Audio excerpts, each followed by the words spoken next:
প্রিয় দর্শক বন্ধুরা, এই মুহূর্তের জন্য প্রাথমিক থেকে অত্যন্ত গুরুত্বপূর্ণ কিছু খবর আপডেট উঠে আসছে।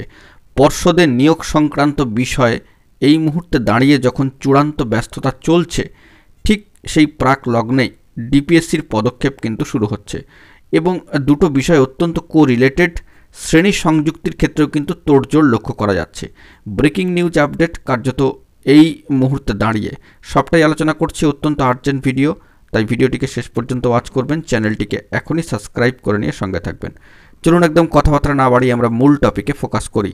বন্ধুরা, অত্যন্ত গুরুত্বপূর্ণ খবর আপডেট, কার্যত ডিপিএসসির পদক্ষেপ এবার কিন্তু শুরু হয়ে গিয়েছে এবং শ্রেণী সংযুক্তির বিষয়ে তোড়জোড় কিন্তু চলছে। পর্ষদে যেরকম নিয়োগ সংক্রান্ত বিষয়ে একটা চূড়ান্ত ব্যস্ততা, তেমনি অন্যদিকে কোরিলেটেডভাবে শ্রেণী সংযুক্তির ক্ষেত্রে ডিপিএসসির যে সমস্ত পজিটিভ উদ্যোগ শুরু হয়েছে সেগুলো কিন্তু অত্যন্ত লক্ষণীয়। এই পদক্ষেপকে অবশ্যই সাধুবাদ কিন্তু জানাতেই হচ্ছে। সেই প্রেক্ষাপটে দাঁড়িয়ে প্রাথমিকে যে বড় খবর সেটি হচ্ছে প্রাথমিকে ইনক্লুশন হচ্ছে পঞ্চম শ্রেণী এবং শিক্ষা দপ্তর আগেই কিন্তু এ ব্যাপারে বিজ্ঞপ্তি প্রকাশ করেছে। এ নিয়ে প্রস্তুতি শুরু করে দিল এবার দক্ষিণ চব্বিশ পরগনা জেলার ডিপিএসসি এবং এ বিষয়ে কিন্তু গুরুত্বপূর্ণ খবর। জানা গিয়েছে আগামী শিক্ষাবর্ষের প্রথম পর্যায়ে অর্থাৎ ফার্স্ট ফেজ জেলার 326টি প্রাথমিক স্কুলে অন্তর্ভুক্ত হতে চলেছে পঞ্চম শ্রেণী এবং এই সংখ্যা আগামী দিনে ধাপে ধাপে কিন্তু বৃদ্ধি পাবে, এমনটাই জানানো হয়েছে। দ্বিতীয় পর্যায়ে সেকেন্ড ফেজে কোন কোন স্কুলে পঞ্চম শ্রেণী প্রাথমিকের আওতায় আসবে সেই তালিকাও কিন্তু তৈরি করা হয়ে গিয়েছে।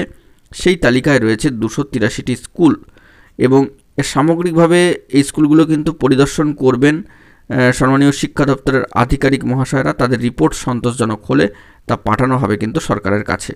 তো এই বিষয়ে জেলা প্রাথমিক শিক্ষা সংসদের অর্থাৎ ডিপিএসসি সম্মানীয় চেয়ারম্যান সাহেব সম্মানীয় অজিত কুমার নায়ক মহাশয় বলেন যে নিয়ম অনুযায়ী যেসব স্কুলে বাড়তি জমি রয়েছে তেমন 283টি স্কুলকে দ্বিতীয় পর্যায়ের জন্য বাছাই করা হয়েছে এবং চূড়ান্ত তালিকা শিক্ষা দপ্তরের কাছে পাঠানোর আগে একবার সংশ্লিষ্ট স্কুলগুলির পরিস্থিতি যাচাই করা হবে। সেখানে একটি বা দুটি অতিরিক্ত ক্লাসরুম তৈরি করা গেলেই পঞ্চম শ্রেণী চালু করতে কোনো অসুবিধা হবে না।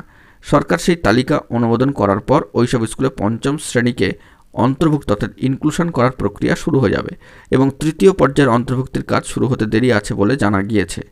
তো যেসব প্রাথমিক স্কুলে পঞ্চম শ্রেণীকে অন্তর্ভুক্ত করা হবে সেখানে প্রয়োজনে একটি বা দুটি ক্লাসরুম তৈরি করলেই যথেষ্ট।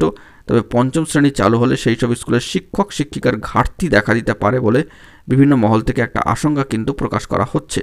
তবে সেই পরিস্থিতি সামাল দেওয়া যাবে বলে আশ্বাস দিয়েছে শিক্ষা সংসদ। অর্থাৎ একদিকে শিক্ষক শিক্ষিকা নিয়োগের ক্ষেত্রেও একটা পজিটিভ লিঙ্ক আপ যেরকম পাওয়া যাচ্ছে, তেমনি পঞ্চম শ্রেণীর ইনক্লুশনের ক্ষেত্রে ডিপিএসসির যে ভূমিকা তাকে কিন্তু সাধুবাদ জানাতেই হচ্ছে। সব মিলিয়ে বলা যেতে পারে যে নতুন করে একটি শ্রেণী অ্যাড হলে অবশ্যই শিক্ষক শিক্ষিকার প্রয়োজন হবে। এটি কিন্তু রিক্রুটমেন্ট প্রসেসের সাথে ওতপ্রোতভাবে যুক্ত এবং পর্ষদে আমরা জানি নানান ধরনের কর্মযজ্ঞ চলছে এবং 23 স্টেটের রেজাল্ট এবং নিয়োগ সংক্রান্ত বিষয়ে কিন্তু জোর কদমে কাজ চলছে। যে কোনো মুহূর্তে যে কোনো কিছু হতে পারে, সেই দিকে আমাদেরকে ফোকাস রাখতে হবে। আপাতত সামাজিক গণমাধ্যমের সূত্র ধরে যে বার্তাটা উঠে আসলো, যে সংবাদ আপডেট, সবটাই কিন্তু তুলে ধরলাম। তো বন্ধুরা, এখন এই পর্যন্তই। গুরুত্বপূর্ণ আপডেটগুলি পাওয়ার জন্য চ্যানেলটিকে এখনই সাবস্ক্রাইব করে নিয়ে সঙ্গে থাকুন। ধন্যবাদ।